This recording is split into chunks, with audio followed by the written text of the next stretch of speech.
ডাকসু নির্বাচন বিএনপির জন্য একটি সতর্কবাণী বলে মন্তব্য করেছেন বিএনপির স্থায়ী কমিটির সদস্য বেগম সেলিমা রহমান। বিএনপি ভারপ্রাপ্ত চেয়ারম্যান তারেক রহমানের ঘোষিত রাষ্ট্র মেরামতের 31 দফা বাস্তবায়নের লক্ষ্যে বরিশালের বাবুগঞ্জ উপজেলার মাধবপাশা ইউনিয়নে বৃক্ষরোপণ ও লিফলেট বিতরণ অনুষ্ঠানে প্রধান অতিথির বক্তব্যে তিনি এসব কথা বলেন।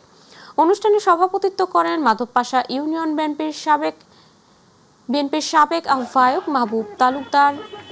উপস্থিত ছিলেন জাতীয়তাবাদী আইনজীবী ফোরাম কেন্দ্রীয় কমিটির সহ সম্পাদক ব্যারিস্টার মনিরুজ্জামান আসাদ, বরিশাল দক্ষিণ জেলা বিএনপির সদস্য ইসরাত হোসেন কচি তালুকদার, মুলাদি উপজেলা বিএনপির সাবেক সভাপতি আব্দুস সত্তার খান, বরিশাল স্বেচ্ছাসেবক দলের সাবেক সভাপতি আমিনুল ইসলাম লিপন সহ নেতাকর্মীরা উপস্থিত ছিলেন।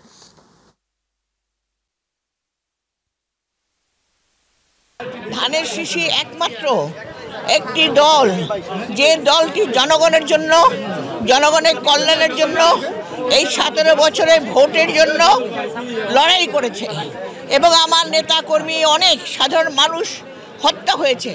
তাই জনগণ আজকে বিএনপিকে আগামীতে ক্ষমতায় দেখতে চায়।